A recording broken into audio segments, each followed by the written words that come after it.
Donc,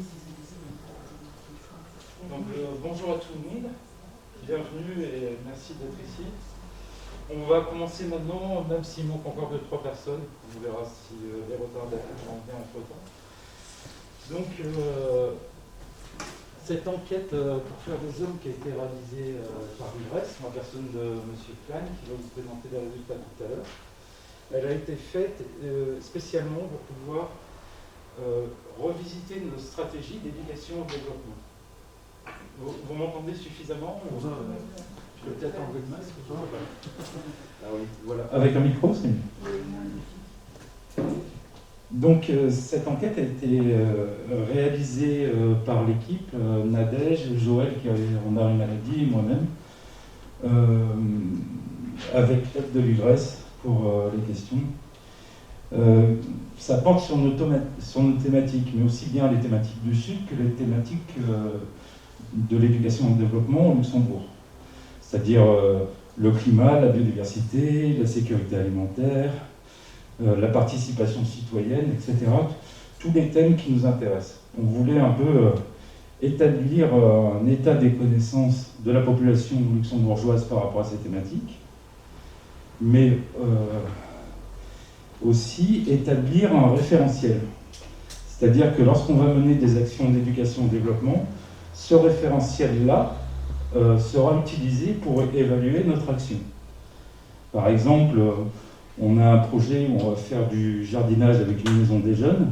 On va poser le questionnaire en amont et le questionnaire à la fin du projet pour voir quelle est l'évolution des connaissances, de la compréhension des gens.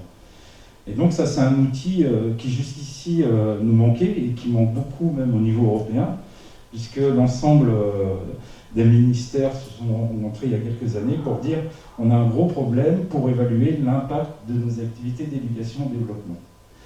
Donc en fait, c'est un coup d'essai et on a eu quelques surprises dans les résultats des questions. Et donc voilà, on voulait les partager avec vous. Je vais laisser M. Klein en la suite.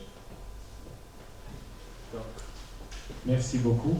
Bonjour aux invités. Merci aux organisateurs d'avoir organisé cet événement pour pouvoir vous présenter les résultats. Donc l'idée n'est pas vraiment, vous allez voir, on a quand même certains slides devant nous.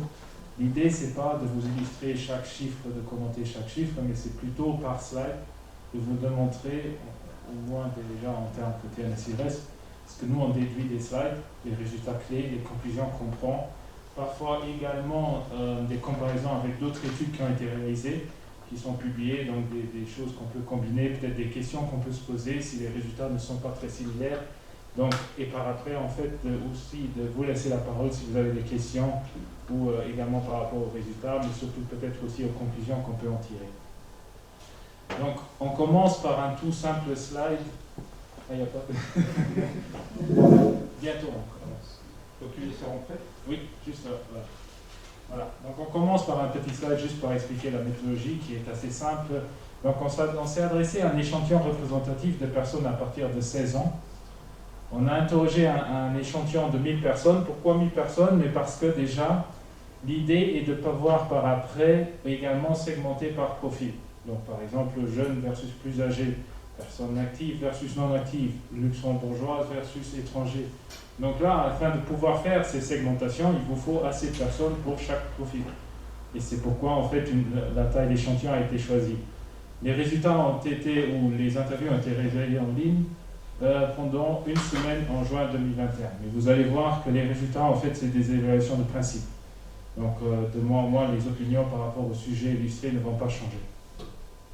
Donc, on peut passer, la présentation est divisée en 7 sujets.